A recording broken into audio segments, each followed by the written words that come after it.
I'm Stephen Bailey, and I'm the president of the California Constitutional Rights Foundation. Thank you for joining us in this podcast today. If anyone is interested in getting more information about the foundation, I encourage you to go look at our website at www.cacrf.org, and we'd love to have you join us, help us in our efforts toward liberty in the United States. Today, as our guest, we have Steve Frank. Steve is a Republican beyond Republicans, and we're going to talk a little bit about the state of the Republican Party. But I first want to just go and ask you, Steve, why don't you tell us a little bit about your background and how you got to where you are today as maybe one of the California's stellar Republicans and Republican leaders? Well, actually, Steve, it took me only 65 years to become an overnight success.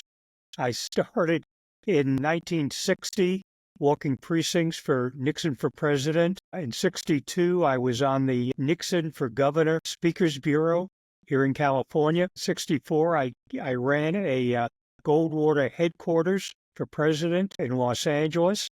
In 66, I was part of Youth for Reagan for governor, and then I wound up 2 years in the Army, including a tour of duty in Vietnam with the 1st Infantry Division, the Big Red One. And when I came back, I got the job as state chair of Youth for Nixon for president in 68. So I have a long background starting in 1960. I've worked on hundreds of campaigns ever since. I've worked with most of the central committees here in California, all of the organizations here in California, been an elected officer of the state party. I'm a resource for all conservatives, and I've been working my lifetime for freedom. That's great, Steve.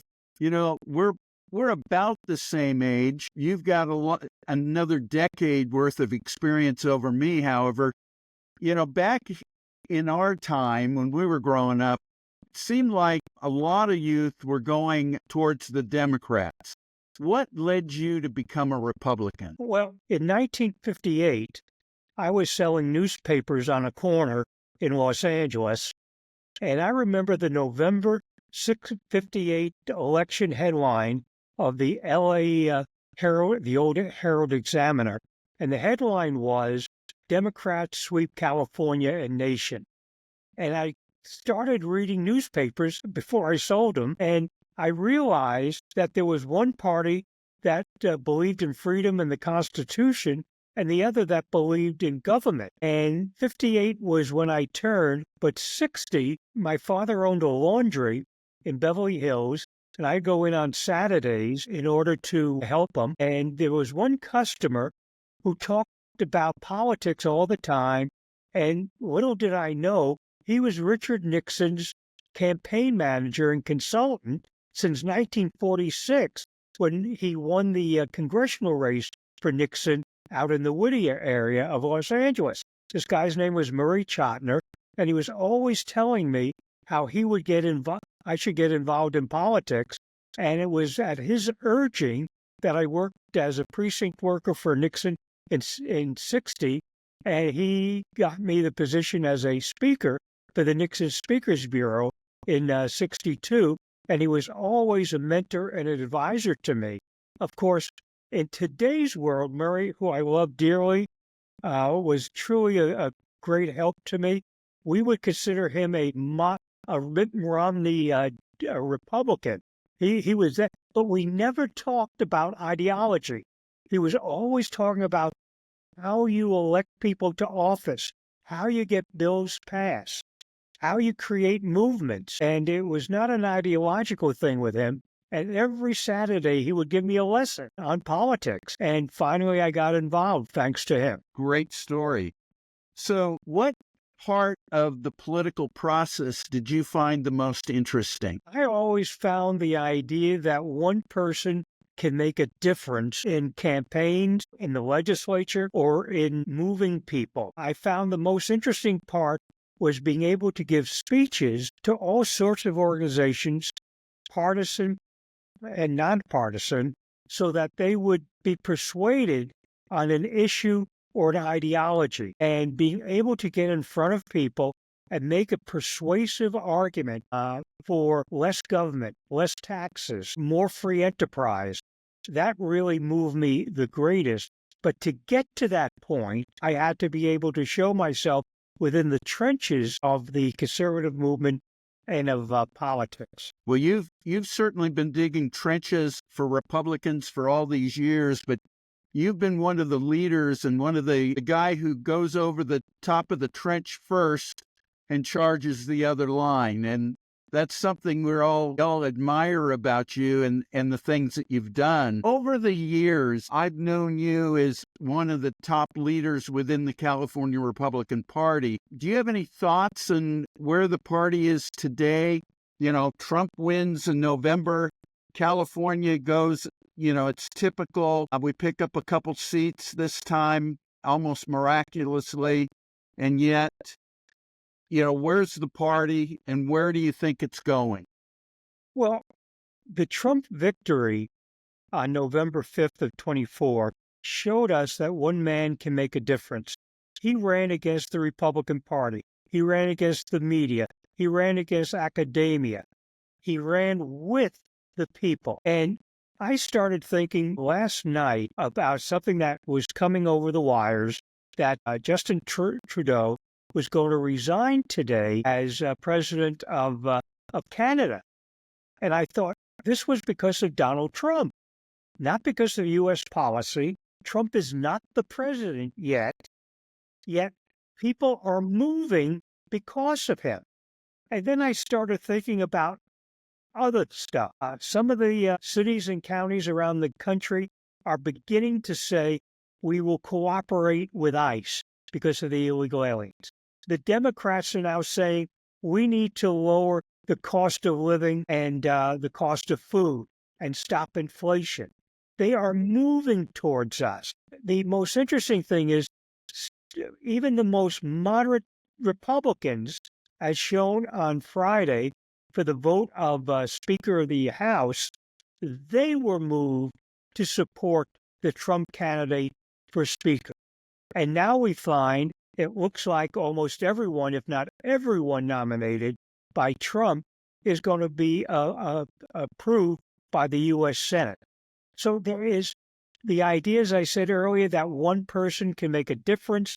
Trump is that one person today. So you ask the question, where's the Republican Party? I think we're now beginning to see, and will see, a change of the Republican Party here in California. In the March 2024 election, several of the county central committees moved from being establishment to being Republican. And now that they are electing chairs, more and more counties are surfacing that are turning Republican.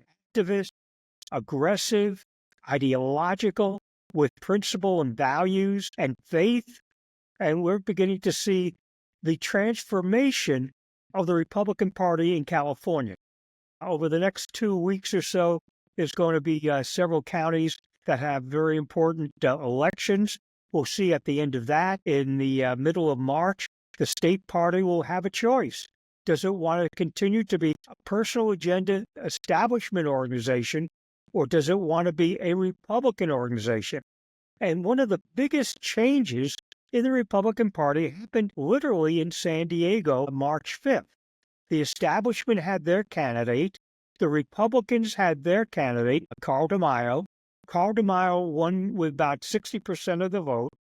And now, not only did he take over the San Diego Central Committee in March, but now he's put out a Reform the California Republican Party contract, a contract for California.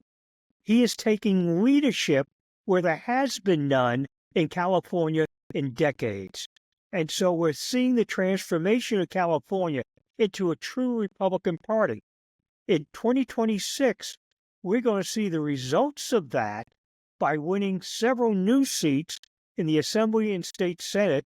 And of course, in this last election, the establishment lost 3 congressional seats in California, 2 of them very, very close, one of them by about 6,000 or 7,000 votes that they lost. And so what we have is we are watching today the accumulation, the culmination, I should say, of years of work of conservative people like yourself, like others who have joined the cause and the movement over the years and participated to change precinct by precinct, city and county by county.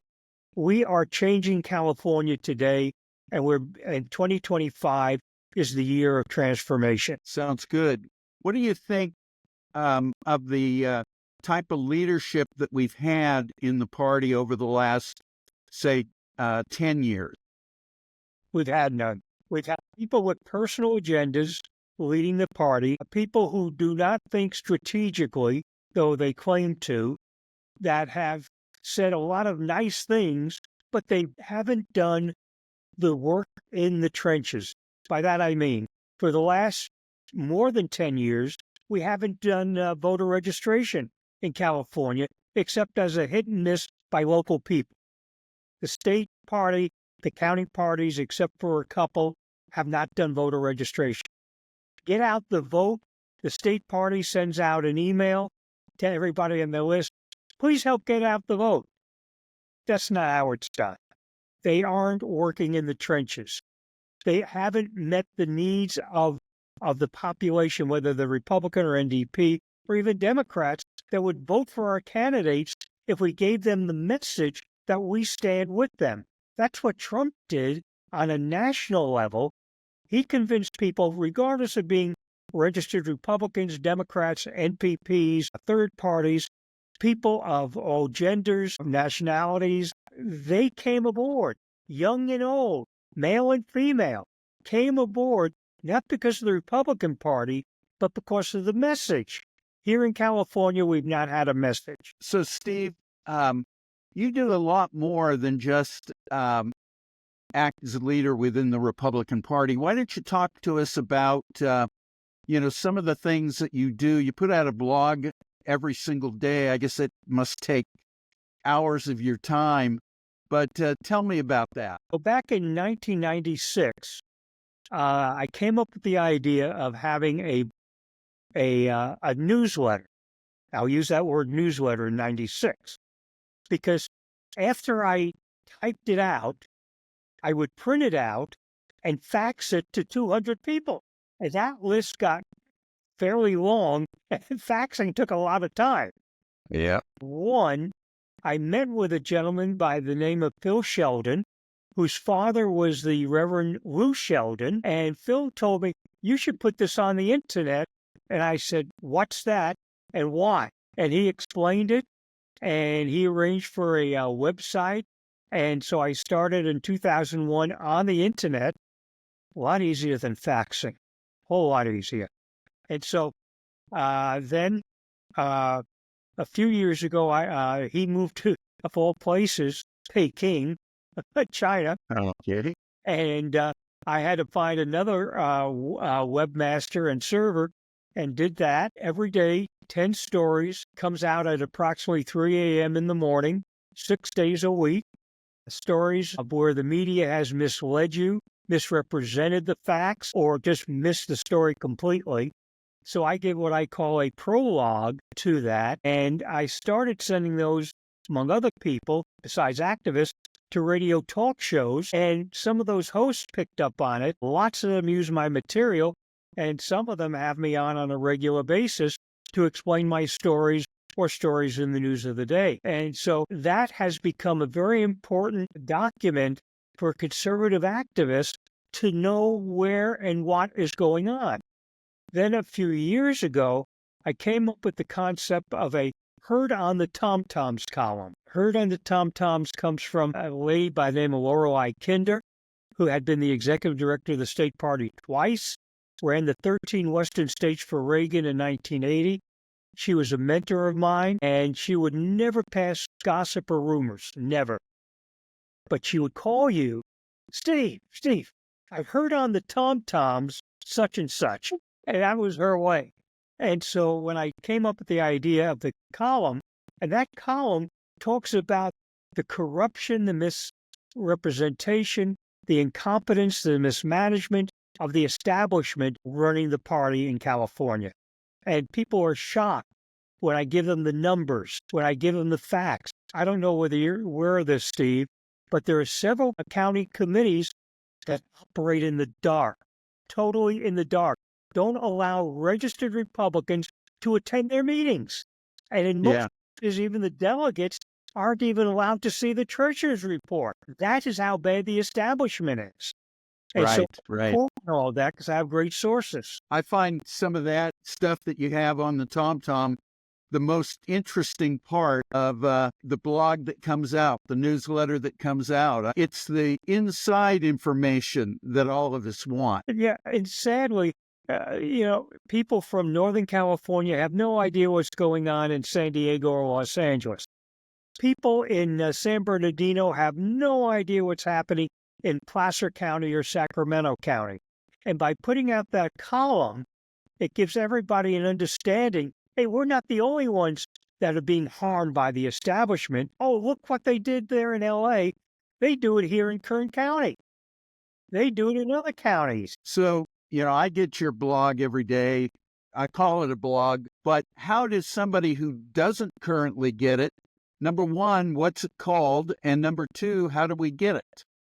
It's really very easy to get it. First of all, it's free, and it comes out, as I said, 3 a.m. approximately every morning, 6 days a week. I go to capoliticalnewsandviews.com, capoliticalnewsandviews.com, and there's a part where you can subscribe right there on the website. So not only do you get it in your email box, but it's also a website, which is very pretty, has lots of photos and memes and other stuff to draw your attention. Or you could just send an email to me directly, and I'd be very happy to add you to the list.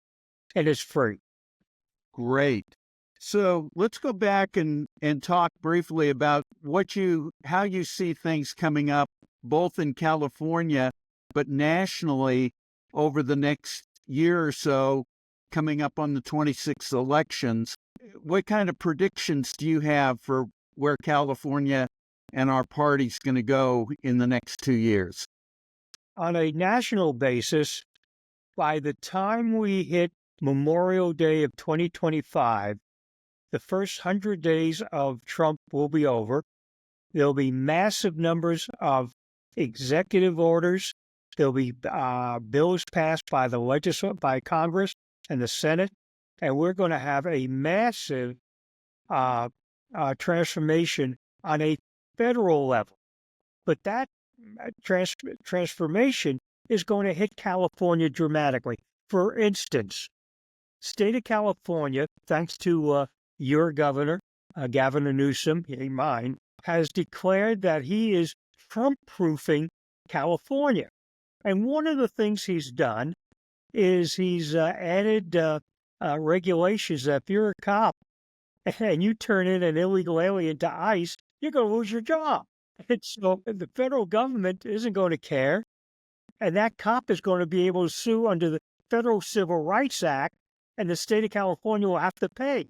I would not, and I'm being serious when I say the following. I believe before July 4th, 6 months from now, there'll be at once one California elected official that will be arrested and indicted for a felony of conspiring to help illegal aliens in violation of the federal law.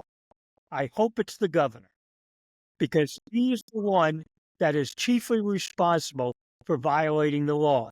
He needs to take responsibility. He said, well, Donald Trump has to believe in the rule of law. I agree. But so does Gavin Newsom. And Newsom is violating our federal law. We're also going to see, at the same time, a massive change in our economy due to the lower energy costs brought on by drill, baby, drill.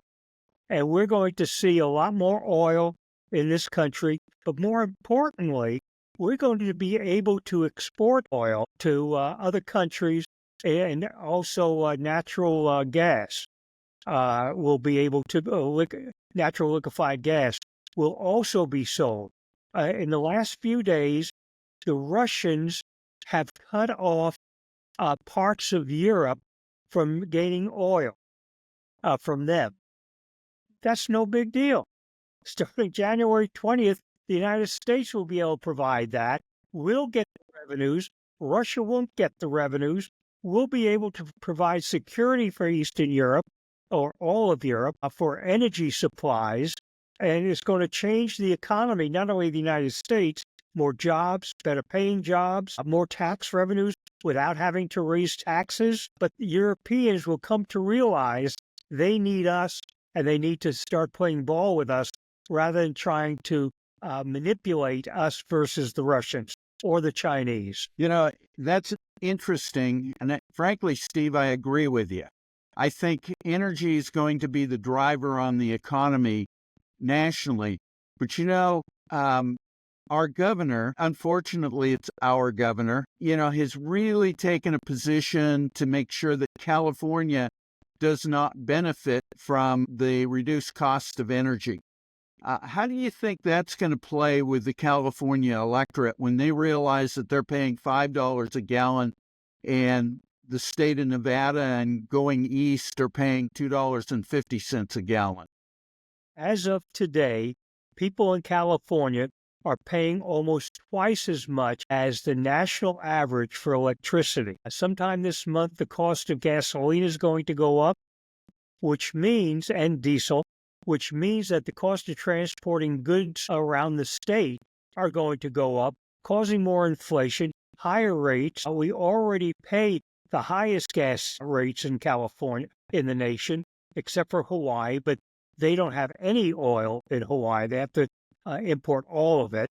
So that's a separate situation. People of California are going to see shortly, probably by the end of January, a 60-cent increase in the cost of gasoline in California. By the end of the year, that increase will be between $1.20 and $1.50 a gallon, making it even worse. Now, I know you're shaking your head. It is wrong. It is terrible.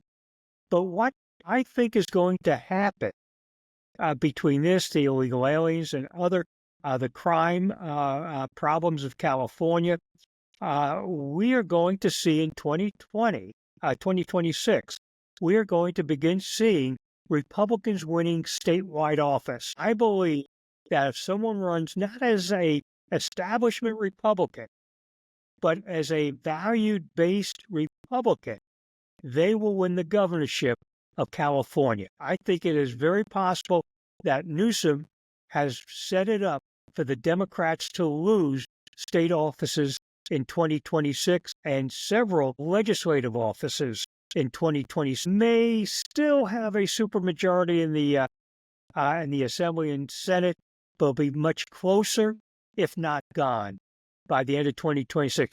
California is in a doom loop. We still have massive deficits. We have massive crimes. We have inflation going up in the state of California. We still owe $20 billion plus interest to the federal government for money that Newsom borrowed during the scamdemic so that we could continue to pay unemployment checks. We haven't paid that off. His hope was that Joe Biden was going to forget the loan, but apparently Biden forgot to forget the loan. And so I don't believe Donald Trump is going to forget the loan. I think he's going to make a payment which should have been made 2 years ago. And where is Newsom going to come up with $20 billion plus interest immediately? Well, there's always you and me that just raise taxes here in the state. I don't know that they can raise taxes anymore. Down in San Diego, they voted against a sales tax increase for government transportation. They said no. They have failed to pass money, bond money, for so-called affordable housing. And so the people around the state are beginning to say no to sales tax increases, bonding measures. We are beginning to get on the right track there. People are realizing we're being bankrupted to keep California from going bankrupt. Gee. So You indicate that you think that we're going to make some gains over the next couple years. Where do you see those gains? I mean, specifically, where in the state can Republicans win? I think statewide, we have a great shot at the governor's race because Newsom has made it clear how bad the Democrat Party is, and the Republican, regardless of whoever the Democrats nominate, and I do hope it's word salad Kamala Harris, but no matter who they nominate, they will have to be defending Newsom, and he's indefensible. There's no way to defend him. And whoever the Democrat nominee is, they're going to be asked, well, if you think inflation is bad, cost of food, housing, energy are bad, why didn't you speak out about it when the person who caused it was governor, your friend Gavin Newsom? And so they're going to have to be defensive of Newsom regardless of what their policies are. And the Republican needs to be able to present solutions to the problems. And I think Trump has led the way for that. He's made it very clear how to handle the cost of government. DOGE. We have in California a government organization called the Little Hoover Commission, and there is a federal Hoover Commission. And the purpose of the Little Hoover Commission is to find waste in government. And I believe whoever is going to run for governor as a Republican is going to use the Little Hoover Commission as their version of DOGE, find the right people to lead it, equivalents of a Vivek and a Elon Musk, and truly find where the corruption, where the waste in government is. We spend billions a year. I don't know if you realize this, Steve. Our state government budget for 24-25 is $300 billion. But that's not the whole story. There's at least another $100 billion in what they call the off-budget budget, items that the legislature has no control over. We literally spend in total as a state, on budget and off budget, close to $500 billion a year. But of that, we have a real deficit of $80 billion, and we're going to have the Legislative Analyst's Office has said this year and next, you could add another minimum of $30 billion to that. I mean, as it was said in the past, $1 billion here, $1 billion there, and pretty soon it adds up to real money. You know, I hear those numbers. Maybe I haven't been paying close enough attention, but I'm going, that's like the federal government's deficit, and we're not supposed to carry a deficit at all in this state. And that's the most interesting thing. How do they get away with having a so-called balanced budget? Well, one of the things they did was they took money that was supposed to be spent previously, put it into the next year's budget, and the first day of the next year's budget, they spend the money. So the following year, they have to keep doing that. And of course, we have a failed government education system that spends around a little over 40% of our budget, and we have fewer students. The standardized tests are so bad that school districts are getting rid of the standardized tests, so no one will know how bad the education is. We have grade inflation to make it look good. Over 50% of the high school graduates of California do not qualify to attend either a state college or a UC college in the state of California. Over 50% cannot enter those universities or colleges. Believable. I mean, it's apparently I haven't been following things recently because I haven't heard these numbers. I mean, that's incredible that we're turning out such a poorly educated student population in this state. Can't believe it. Well, one of the problems, of course, I write about this almost every day in my newsletter, in my prologues to the stories giving out these numbers. And you look at crime is down according to Newsom, and he's right. The problem is cops aren't reporting the crimes because they know they're not going to get a prosecution of the crime. So why waste their time and fill out paperwork and kill a tree for nothing? Right. Yeah. I know law enforcement is frustrated in this state. But, as we saw in this last election, so are the voters. They're pretty fed up with the way prosecutors are handling it. They're fed up with the way the state law has been changed to benefit criminals, thieves, drug dealers, druggies. And, they stepped in and spoke loud and clear with Prop 47 on the Prop 47 issue. Well, not only did they do that, they recalled the Soros district attorney in Alameda County. They defeated the Soros elected DA in Los Angeles County. And this after they recalled the Soros DA up in San Francisco. Imagine San Francisco getting rid of the Soros DA.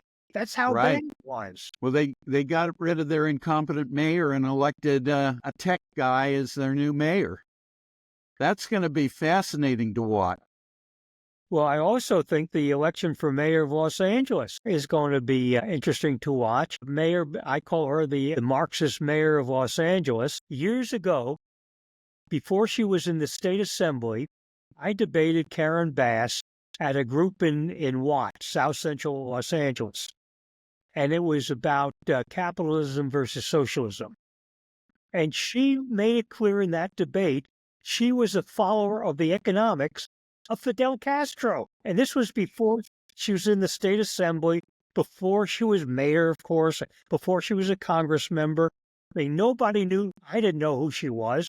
I just agreed to the debate. And it was a great debate. It was fascinating. The only other time I have debated a communist sympathizer was years ago at CSUN, Cal State Northridge, when I debated first Jane Fonda and a few months later Tom Hayden. And so I do have experience of debating communists. And so she was just your run-of-your-mill socialist who just loved Fidel Castro. As, by the way, you should be aware, the next mayor of Oakland is also going to be a hero worshiper of Fidel Castro. Look up her words. Former Congresswoman Barbara Lee has started a FPPC filing to run for mayor of Oakland, and she is an out-and-out Marxist. She doesn't hide it. She doesn't pretend anything but a Marxist. Well, they just voted out the mayor of Oakland, maybe because she wasn't competent enough to run the city. But, there have been so many changes that you've reflected on so far, changes around California. As you said, the DA in San Francisco, the DA in Alameda, the DA in Los Angeles, all turned out of office. The new mayor of San Francisco, there's a new mayor of Oakland. Throughout California, there have been significant changes.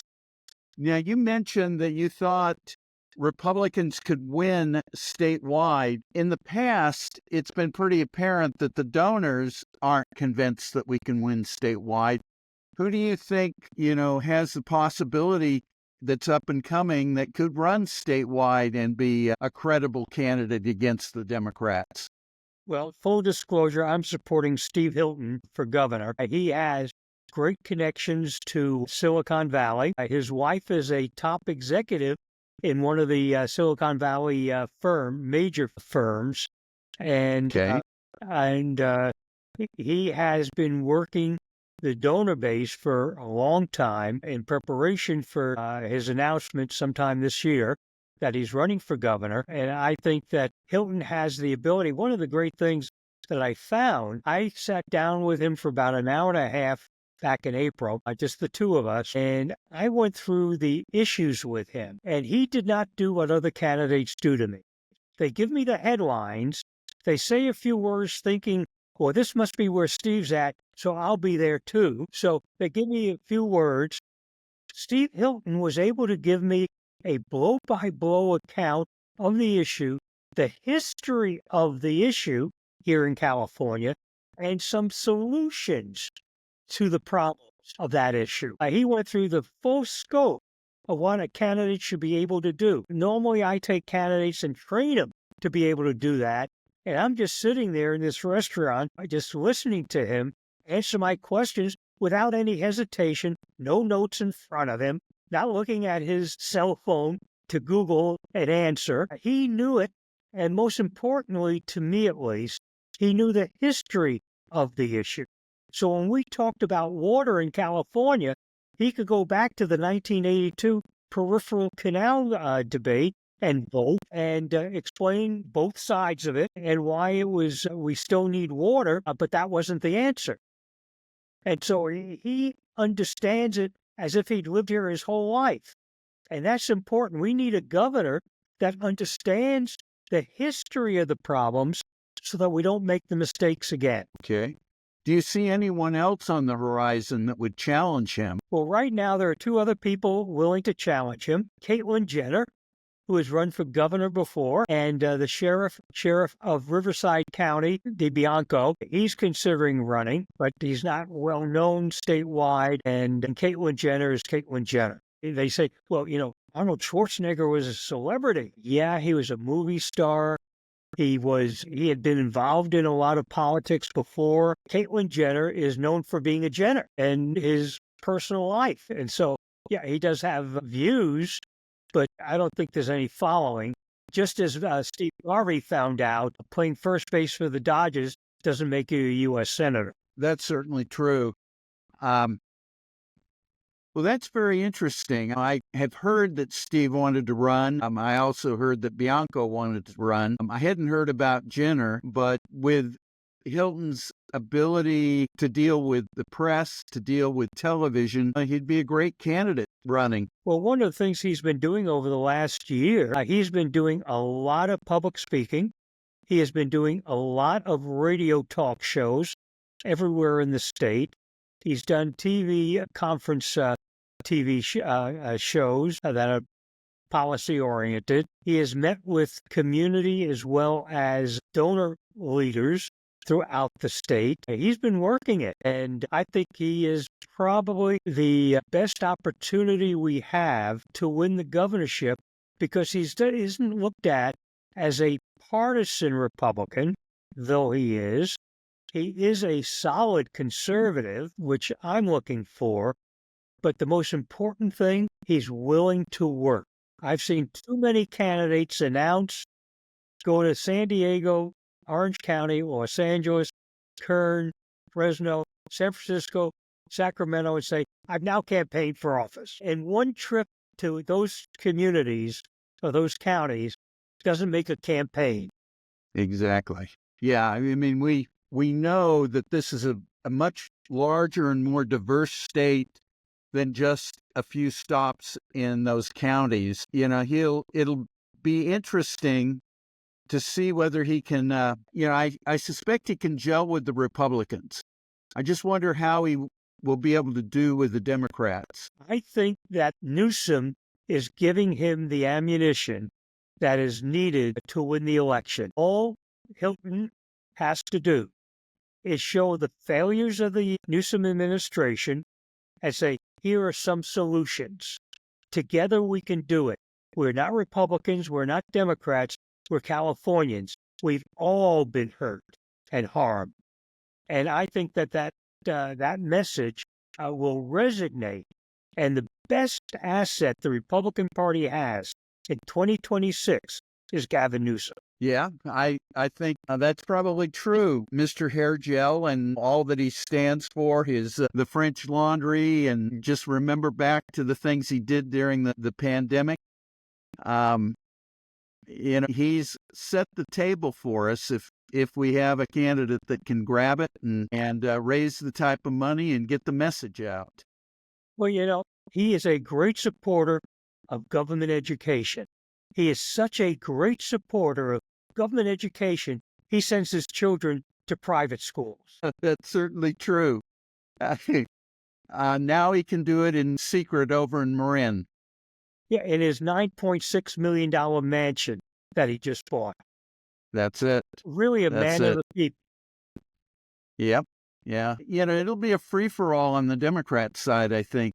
How do you see the Democrats lining up for the governorship? Well, at this point, there are so many of them. Superintendent of Public Instruction Tony Thurmond, former Senate Leader Tony Atkins, the Lieutenant Governor Katie Porter is a strong possibility as a candidate. Kamala is one. What I believe is going to happen to the Democrat Party is that they are going to implode, trying to prove to Democrats which one is the bigger progressive. They're going to move further and further to the left to get the progressive vote.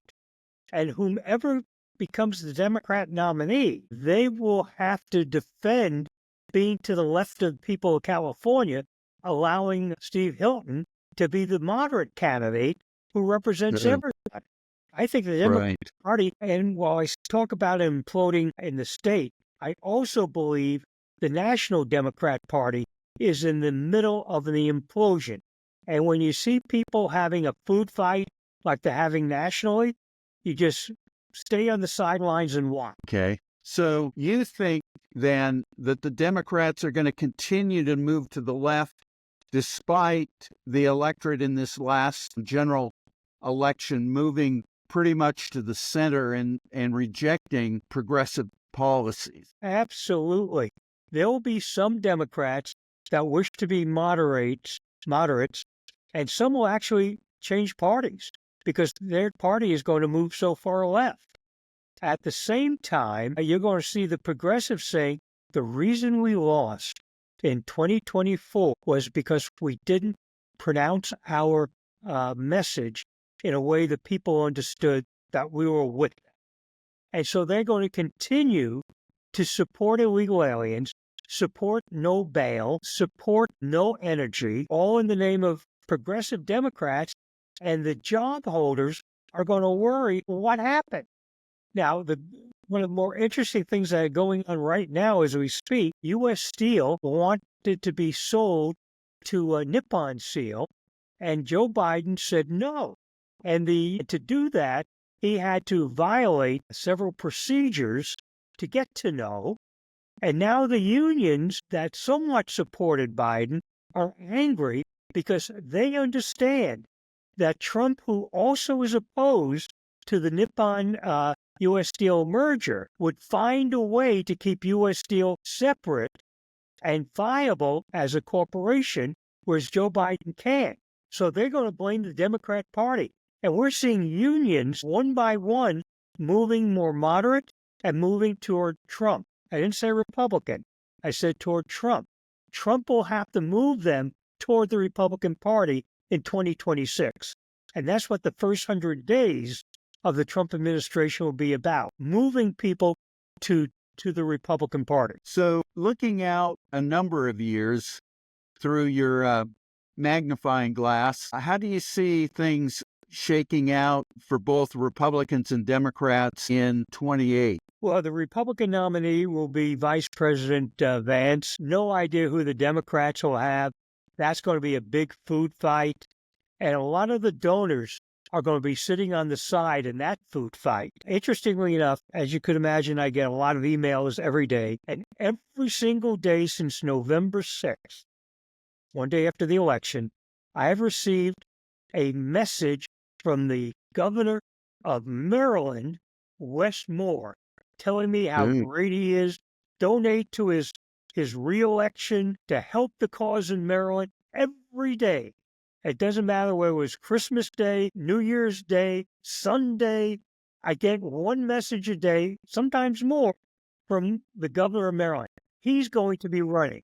He's going to try to run on the basis of competence. That's his word. The problem is, he is as progressive as Bernie Sanders or Elizabeth Warren, but he's competent. Okay. So he's somebody to watch. Do you think Newsom can resonate nationally? He's been working hard, becoming the most progressive of progressives. Why did he do the Trump-proofing of California? He knew it was illegal. It wouldn't work. But he was trying to tell the progressives, I'm with you. And so he continues to take progressive stance on a state and national basis. And he's still traveling the country and one of the more interesting things, on January 9th, he had planned to give a State of the State address in Sacramento. And governors do that every year, no big deal. He has postponed it. He is going to Washington, D.C. for the National Cemetery ceremony for Jimmy Carter. So he doesn't care about California.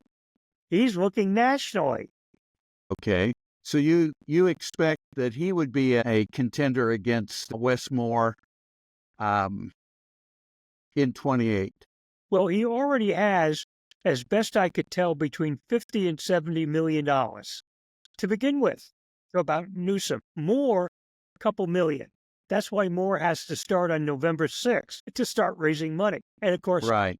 He's figured it out how to get money into his governor's account that can then be taken out and put into a presidential account. And one of the things he'll do, you'll start seeing probably by Easter, if not before, Wes Moore coming to California and traveling the nation and meeting with major Democrat groups, and all on the dime of his gubernatorial PAC. Okay.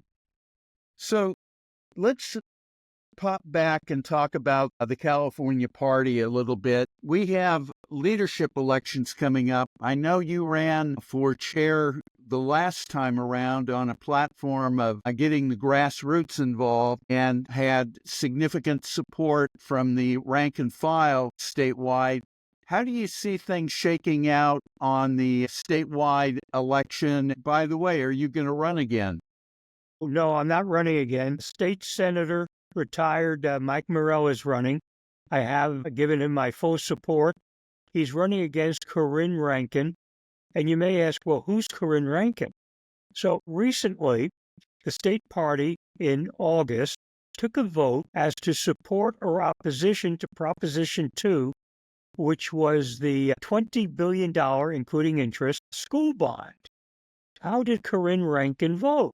She didn't. She didn't vote at all. Then you go back to 216 and 220, and you have to ask the question, did she vote in the 216 and 220 primaries? She claimed that she is a full-fledged Trump supporter. Did she vote in the primaries when it counted? No record of it. So interesting. So there's just a lot of stuff. We've had the most. There are approximately 1,500 members of the state Republican Party. Approximately 1,500. At a CRP convention, normally over the years, at least 400 of those votes are done by proxy. In other words, 400 people didn't even show up, and the party is run. The decisions are being made not by the people who pay their money, attend the conventions, do the work. It is done by the establishment that collects the proxies and then votes them. People don't exist. They don't show up. And so we have a party run by people who are literally alive, but figuratively are not. So how do you see the new leadership shaking out? What are their issues going to be, and how is it going to change things? I mean, we've talked about having the possibility of electing statewide candidates this time, but if you don't have a party that's strong and viable, how is that going to be possible? So what do you see happening with this new leadership? Well, first of all, if the current leadership continues itself through another candidate like Corinne, it doesn't matter because the party doesn't exist. And any candidate running for office has to understand that and make their plans based on a non-existent party, and they can still win statewide. Because if you elect a chair that is aggressive, that wants to do voter registration, get out the vote, build the volunteer clubs, train the people on election integrity, sue to stop illegal aliens from voting. The current administration refuses to do that. They refuse to sue or to provide an initiative to get voter ID. So if you have an aggressive chair, it only helps the Republican nominee. Now, all that being said, The March 2024 elections flipped several of the counties in California from establishment to Republican. And I believe there are several more that weren't in the original count that are about to flip from establishment to Republican over the next 3 to 4 weeks. And that will make major difference because, as you know, Steve, the counties appoint delegates to the state party, and that's how you get your votes, along with the nominees of the party. And we also nominated a great number of Republicans this time for legislative office, Assembly, State Senate, and Congress. And so the makeup of the convention is going to be significantly different than it has in the recent past. Okay. Well, that's interesting. I really appreciate your perspective on both national politics, how Trump is going to function, and the state party. You know, it's so difficult to find out anything that's actually going on. And as you pointed out, your piece about the tom-toms is a good source of information if you're a political junkie like I am. To get that kind of inside information is hard to come by, and to be able to get your blog, your newsletter, and read about it is always interesting. Anyone that's watching, I really encourage you to go get Steve's newsletter. Again, Steve, why don't you give us the address so that they can go get your newsletter? They can go to capoliticalnewsandviews.com. SusanViews.com. There's a dialog box that says subscribe. Just put your email address in that box, hit submit. Starting at 3 a.m. the next day, you will get the newsletter, or you can just go to capoliticalnews.com on the internet, and you can see it as a web-based newsletter as well. You know, that's great. I really encourage anyone watching to go get the newsletter. It covers a whole host of different news items, not just party politics, but things happening in Los Angeles and throughout the state of California. So I do encourage you to do that. Again, this is a podcast sponsored by the California Constitutional Rights Foundation. Our website is crf.org, and I encourage you to go there, see what the foundation's been doing over the last few years. Steve, thank you for being our guest today. Certainly appreciate your time, and I really appreciate your effort over the last 50 years in working with the grassroots and encouraging grassroots volunteers to stay active in the Republican Party, and particularly over this last decade or so, where Republicans have not fared well statewide. I think your leadership has been instrumental in bringing the party to where it is today, and encouraging the proper leadership to rise up in the party. And we'll see how we do in 26. You got it. Thank you for joining us today. Thank you for the opportunity of being with you. Our pleasure. Okay. Pretty good. I could have just let Steve do all the talking. Well, that was a good time. There are so many war stories I could have given. Yeah, I couldn't think of how to get those war stories to start coming out. We'll have to do it again. You got it. Okay, Steve. Thank you both Steves. Thank you very much. Okay. Have a great day. Thank you. Bye-bye.